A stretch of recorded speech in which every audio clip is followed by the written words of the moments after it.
Hello and welcome. I have a problem. Well, problem is subjective. Some people mightn't think it is a problem, but I do. You see, since converting to fuel injection, the CBR250 has never been the most fantastic in the region just off idle and when moving off from a standstill. I've just never felt that the response is very consistent. I had hoped that this would improve when fitting the F88R, but so far it hasn't really helped that much. You see, the issue is that with relatively large throttle bodies, the engine idles at practically 0% throttle, and the difference in angle between a stalling engine and a high idle speed is almost immeasurable. I had thought that the issue might be play in the throttle position sensor drive, but I redesigned that aspect to remove the play, and the issue is still there. The change in angle is just too small to measure accurately, so it's very hard for the ECU to accurately determine engine load in the low speed, low load region. This is then resulting in inconsistent fueling on tip in and just off idle, and that leads to an inconsistent throttle feedback when moving off. Now, I could just live with this, seeing as once the bike is moving, it's fantastic, and you don't really notice this issue at all, especially when you're track riding. But at the same time, it does bug me, so I thought I'd investigate it.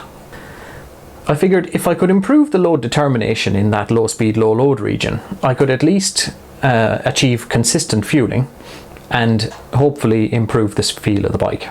In this video, I'm going to take you through the investigation process and the steps that I took in order to try and improve the load determination and the fueling in the low speed, low load region of engine operation. I hope you find it interesting. I'll start by looking at some steady state data that I've collected by running the engine in and around the idle region. For the data analysis, I use Python running in a Jupyter notebook.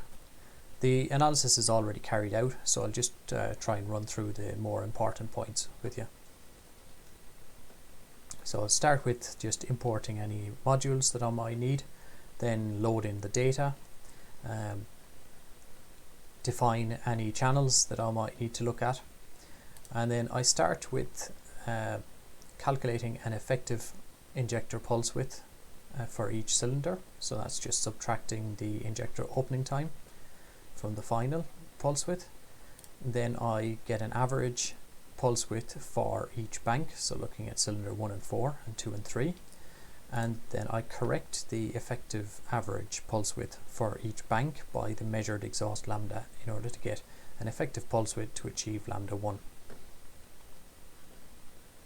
So the first thing I'll do is just plot the injector pulse width against engine speed and throttle position, since that's what the base map is already using. And here we have it. So we have injector pulse width in the z-axis, throttle position on y, and engine speed across the x-axis. Sorry. Now, as you can see, spinning this around, no matter what way we look at it, will be hard pushed to put a surface through that data and not get a decent amount of error in the data. Now, I've got to bear in mind that it's a fairly small operating region. It only goes up to 1% throttle, but at the same time, this is sort of highlighting the issue that I have. Now, it hasn't been corrected for charge temp or baro or anything else like that, so I'll look at those first before we go any further. So looking at baro, just colouring this is the same scatter plot, but I've just coloured the dots with the barometric pressure, and you can see there's no heavy influencer there. We can't definitively say that if you correct up or down for a given barometric pressure that the points will come in line and form a surface. Look at manifold pressure, and again there's nothing immediately obvious. You can see a trend as we go up in engine speed, the manifold pressure drops off, but that's to be expected for a given throttle position. And looking at air charge temp, again there is no immediate influencer. So I'm interested in, if I was to create a basic map multiplier, how that would change the shape of the map. So I created a basic map multiplier where I referenced everything to 1000 millibar and applied that to the injection pulse width data, and now plot that out in the same map. And here we have a much clearer surface. So this is a positive change. There's still some scatter in the data. It's not perfect, but the shape of the data looks much better, and it looks like we can actually should be able to fit a surface through that and minimize the error. So that's a good start. So I'll try and see if, now that I've got a different shape to my scatter plot, can any of the baro or charge temps become an influencer. So looking at baro and coloring the spots, now we get a much clearer trend on the baro than we did before. Although it is counterintuitive in that it seems to suggest that lower barometric pressure requires higher pulse width and higher barometric pressure requires a lower pulse width. Now the range is quite small, and this is only taking data from 3 days, so there may not be enough data to draw a full conclusion. But what we'll do is I'll just apply a correction to try and get all that closer together, and we'll go from there. So I've taken the default barometric correction calibration, and in the region of interest, so 1000 to 1030 millibar, I've applied a lower correction at the higher baro in order to try and take care of what we were seeing in the graph above. So we'll have a look at that.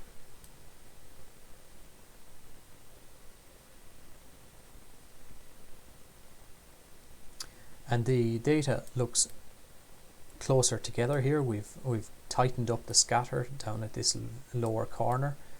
So even though it was counterintuitive, it does seem to have a positive impact. So we'll freeze the barometric pressure correction and apply the default air charge temp correction. So this is just physics relative change in air density for a change in temperature. And actually this has made the scatter in the data higher again. It looks like it's overcompensating at higher temperature. This could just be the fact that the air charge temp sensor isn't really in the best location. It's down at the bottom of the air box. It may not have good airflow over it, or it may be influenced by radiated heat from the engine bay. So what we'll do is we'll just backtrack and remove any correction in the area of interest. That's what I've done here, and run that cell again. And now looking at the charge temp, there is no obvious influence. So I think we'll leave it with no multiplier. And one last thing to double check was the coolant temperature influence. I didn't expect there to be anything in this, and indeed there isn't. The engine was fully warm at that point during all these data point collections, so I wouldn't have expected any influence. So in conclusion, definitely want to apply the manifold pressure correction. That has really helped the shape of the data in that region, and it has helped to shape the base map surface. So that's a very easy change to make. We can apply that correction factor to the calibration and generate a revised surface for the lower speed load region on the base map, and test it out on the bike. I created a revised fueling calibration incorporating the map multiplier and ran it on the engine. In theory it was always going to work, but I was concerned about how the noisy manifold pressure signal was going to influence the cylinder to cylinder fueling. See, the manifold pressure sensor signal that I have is only sampling port number 1, so it's quite noisy, especially at lower throttle openings. The problem is that I can't damp out or filter that signal before the that pressure signal before the sensor, because I also use that variation to create a cam position signal. So this is a data log of the one of the runs that I carried out, and we'll just have a look at how the fueling is being affected. So if I pick a relatively steady state area around here, 1600 RPM at idle, and just zoom in on a section, zoom in another bit, we'll grab a couple of cycles. Okay, so just get rid of engine speed. So the map signal up here, you can really see where the noise is coming. I'm seeing a high of around 920 millibar and a low of about 715 millibar. So it's quite a swing, and this is also quite heavily filtered, this signal in the software. So to see how that would affect it, let's look at the manifold pressure multiplier on bank 1. And bank 1's manifold pressure multiplier is varying from a high of about 0.9 to a low of about 0.772-ish, 0.7. So again, quite a variance there, a lot more than I'd want. In order to, let's turn on cylinder 1 and 4, which would be on that bank, and have a look. Cylinder 1 has a tendency of being around 1.5 milliseconds, and cylinder 4 is down around, so cylinder 4 is the green here, it's down around 1.35 milliseconds, so quite a bit of a difference. Now, I don't have any cylinder trims applied, and if we look at the base pulse width for cylinder number 1, it doesn't really change by a whole lot. So the influence on the base from the base is the manifold pressure multiplier. So we turn off the base again. If we can have a quick look at cylinder bank number 2 as well, so just turn off the cylinders and look at manifold pressure multiplier. Again, we're seeing that we have a high of about 0.9 and a low of about 0.75, 0.73 multiplier. So quite a variance. Let's take a closer look at the signal we're working with. This here is an oscilloscope capture of about 3 engine cycles worth of cylinder 1 port pressure at idle. The scope was set at 1 volt per division intervals. So using the sensor calibration, that makes the peaks here about 1100 millibar and the troughs about 575 millibar. It's actually quite interesting to look at the trace, as you can see the different phases of operation. The trough in the curve is obviously when the inlet valve is open.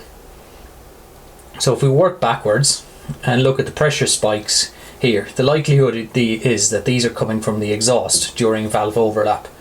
So if we assume that this point here is valve opening, I know the MC22 inlet cam is about 260 degrees duration between 0.5 mil lift points, and that would mean that this change here in the slope would tie up with inlet valve closing, and then the gradual increase in pressure here is just the air leaking into the port past the closed throttle blade. Anyway, I digress. From the data log, we saw that each cylinder is being given a different amount of fuel due to a different map multiplier being applied. Given the trough to trough on the signal equates to 720 degrees crank rotation, I can roughly map out the position of the other 3 cylinders on this acetate. Now it's very easy to see why the differences in map multiplier are there. I don't know when in the cycle the ECU samples the map for each cylinder, but if I move the acetate backwards and forwards, it doesn't really matter where the calculation is done. The magnitude of the pressure change throughout the cycle is just too high, and I'll never get consistent fueling across the cylinders with this signal. I need to filter or smooth out the signal somehow, so that the map multiplier doesn't change too much throughout the cycle. I don't want to do this on the air side by adding a volume to damp out the pressure changes, because I rely on this pressure drop here to generate a cam signal. So that means any changes need to be made on the electrical side while preserving the original signal so they can still be used to generate the cam signal. The easiest way would be to apply a low pass RC filter, which would give me something varying along the black dotted line here. But firstly, the filter would need to be able to work on very low frequencies. For example, 1500 RPM is 12.5 Hz, so that would affect transient performance at higher speeds. If you think about the pressure rise here as air leaking past a closed throttle valve, then as soon as that throttle valve is opened any bit at all, then within one cycle the pressure is going to rise very rapidly up towards atmospheric. So an RC filter designed to work at these frequencies would affect the transient performance at higher speeds. And the other thing is, I'd lose a lot of the range of the signal here, which is very useful for load determination. Because ultimately the load on the engine can be determined by how low the pressure drops during an intake event. So I wanted to try and preserve this signal range, and in order to help more accurately determine the load on the engine at low loads. One option was to use an op-amp to invert the signal and then use a diode and RC filter to carry out a sort of maximum voltage filter. The sensor calibration in the ECU would need to be adjusted for the signal inversion and the voltage drop across the diode, but that wouldn't be an issue. This solution had the advantage of being able to be packaged onto the existing PCB with only a few additional components. I did simulate it here in LT-Spice using measured map signal data as input voltage. You can see here in the simulation output, the original map signal is in blue, the inverted signal is in red, and then the filtered signal is in green. I experimented with different filters, but the one shown here was the best compromise. I wouldn't really want to filter the signal anymore, otherwise I'd completely miss the transient throttle blip event seen at this point. At the same time, there's still a decent change in signal voltage throughout the cycle in steady state. Since it was a simple enough circuit and could be built on top of the existing module, I built a prototype anyway and tested it on the engine to verify the simulation, which turned out to be quite accurate. The second option was a bit more involved. It involved using 4 individual pressure sensors connected to each inlet port, and then using this combination of op-amps and diodes to always pull the output to the level of the lowest of the 4 input voltage signals. The simulation circuit shown here only has 2 sensor inputs to keep things simple. For each pressure sensor, there is an op-amp and diode connected to the output in the same way. This solution would mean a bigger module to house 4 sensors, more components and more expense due to 4 sensors being needed instead of 1. Ultimately though, as the simulation output suggests, the resulting map signal output shown in red would provide the most consistent signal across the cycle for map multiplier. And as the output signal is not actually filtered, there would be no lag in the event of fast throttle openings. For these reasons, I decided to go ahead and implement this second solution. I used KiCad to design the circuit layout. 4 pressure sensors for each cylinder. The min voltage op-amp and diode combinations are the same as the simulation circuit. I was able to use quad op-amp and quad diode IC packages to simplify the physical layout. The comparator circuit for the cam position signal. As well as the harness connector, I included a debug connector for circuit access when testing, and I also included a connector with the 4 pressure signals. I figured that having all the signals available on a separate connector may prove useful in the future for throttle body balancing.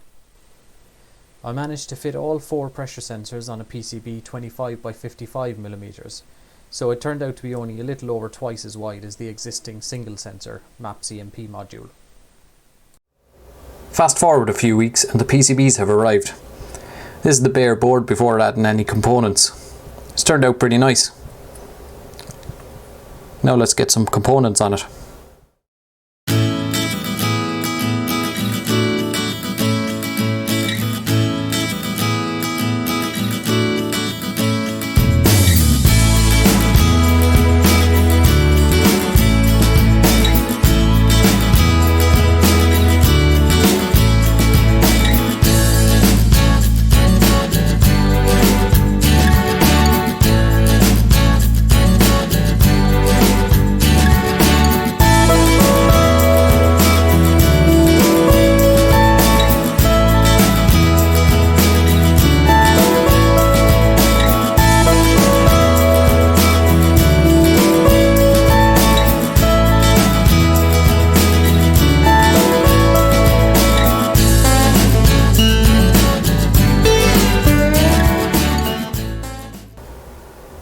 have the completed board assembly.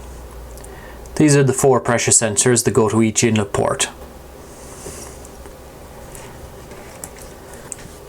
Over on the other side, map 1 goes through the comparator here for the cam position signal.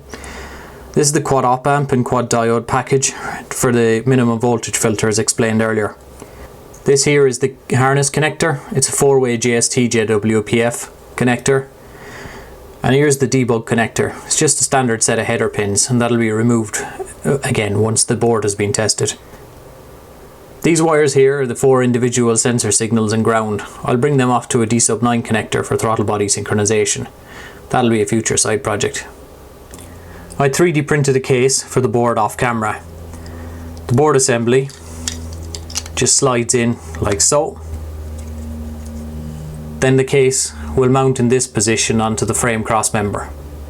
Okay, it's time to get this fitted to the bike and give it a test. I've fitted the module to the bike and connected the pressure hoses. It may not make much difference, but I've tried to keep the hoses close to equal length. I'm now going to connect the laptop, an oscilloscope, and then start the bike up. The oscilloscope is connected, where the laptop is connected to the ECU, and we're almost ready to go. So what I've actually done here is I've used a breadboard and a breakout adapter that I had used previously for testing the single pressure sensor filter option, and that just allows me to connect the oscilloscope to the map signal that's going to the ECU and monitor that. And then over here on the breakout lead, I've connected 2 of the cylinder 1 and cylinder 2 individual pressure sensor traces, so they're also connected. And what I'll do is I'll peg the oscilloscope to pressure sensor 1 or cylinder 1 pressure signal, and then I'll move the second one around between the other cylinders just to check that everything is A-OK.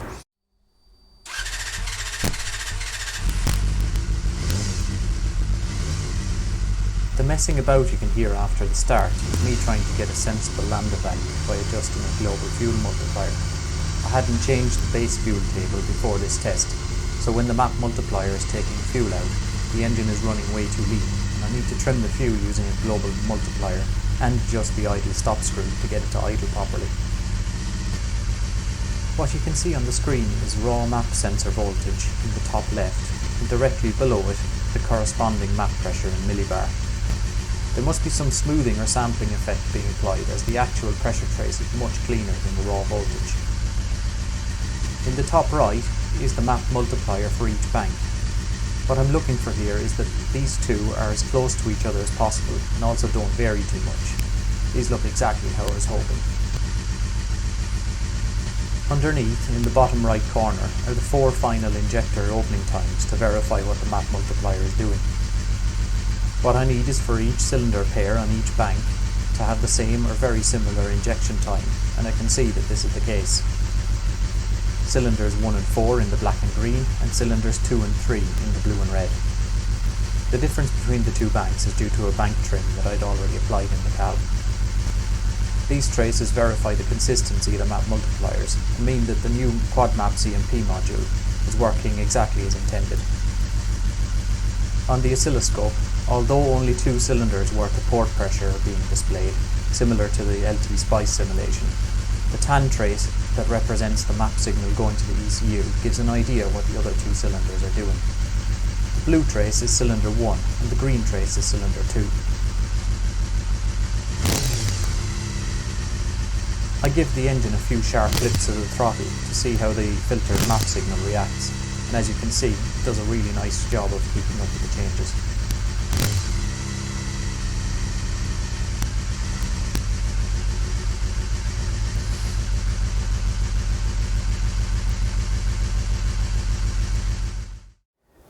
Now that I've verified that everything works as it's supposed to, I've made the sensor assembly a bit more permanent. I've removed the debug header pins, sheathed the wires, and encased the board in potting compound. I've also added this D-sub-9 connector, so now the module can go back on the bike for good. It's been a lengthy process from identifying the issue to coming up with potential fixes and then testing and implementing the final solution. I'm really happy with the end result though. The quality of the pressure signal that I'm now getting is really good for a port throttled engine, and although the calibration will need a little bit more refinement, it does seem to improve the fueling and the bottom corner of the map. I've had the bike out on the road since fitting the sensor and the results look very positive. The sensor signal is really clean and shows good range even at higher throttle openings and engine speed. Actually, the signal is clean enough that it might be possible to switch to using manifold pressure for primary engine load determination in the future. It's early days yet, but I do feel like the throttle response on tip-in is stronger and more consistent than it used to be. If you've stuck with me until now, thank you. I hope you enjoyed the video and found the topic interesting. It's a very new process for me to document this kind of thing on video, so any comments or feedback will be appreciated. See you next time. Take care.